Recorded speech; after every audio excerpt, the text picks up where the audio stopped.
امریکی صدر نے بھی نئی ایرانی تجاویز موصول ہونے کی تصدیق کر دی ہے، لیکن جائزہ لینے سے پہلے یہ کہہ دیا ہے کہ میں نہیں سمجھتا کہ نئی تجاویز قابل عمل ہوں گی۔ مطلب انہوں نے جائزہ لینے سے پہلے ہی اپنا جو ایک موقف وہ دے دیا ہے کہ وہ نہیں سمجھتے کہ یہ قابل عمل ہوں گی۔ تو سلسلہ اور معاملات آگے کیسے بڑھیں گے یہ بہرحال دیکھنا ہے۔ بالکل ایک بار پھر دھمکی دی ہے کہ ایران نے اگر گڑبڑ کی ہے تو دوبارہ حملے کے امکانات موجود ہیں۔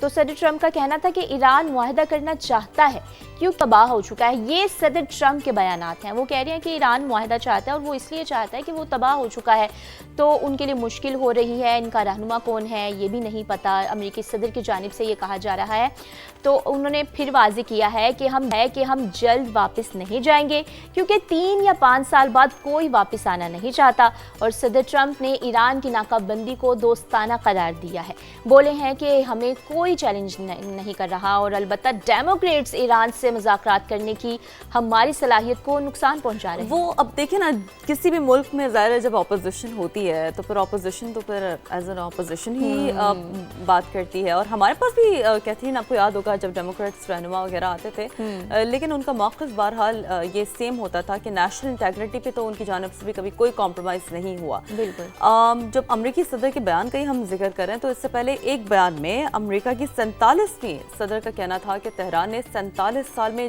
جو کچھ کیا اس کی ایران نے ابھی تک بڑی قیمت ادا نہیں کی۔ صدر ٹرمپ نے جرمنی سے 5000 سے زیادہ فوجی واپس بلانے کی بھی تصدیق کر دی ہے۔ تو یہ وہ کہتے ہیں نا کہ موقف ہے جو سامنے آیا ہے امریکی صدر ڈونلڈ ٹرمپ کا۔ ایگزیکٹلی ان کا کیا کہنا تھا وہ بھی ناظرین کو سنوا دیتے ہیں۔ Very well with Iran. Again, they want to make a deal. They're decimated. They're having a hard time figuring out who their leader is. They don't know who their leader is because their leader is gone. I said that if we left right now, it would take them 20 years to rebuild.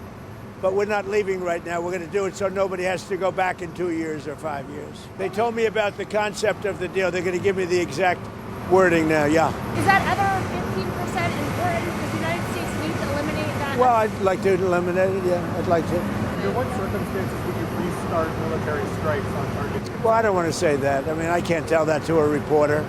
If they misbehave, if they do something bad, but right now, we'll see. But, you know, it's a possibility that could happen, certainly. It's a very friendly blockade. Nobody's even challenging it. Nobody at all is challenging it.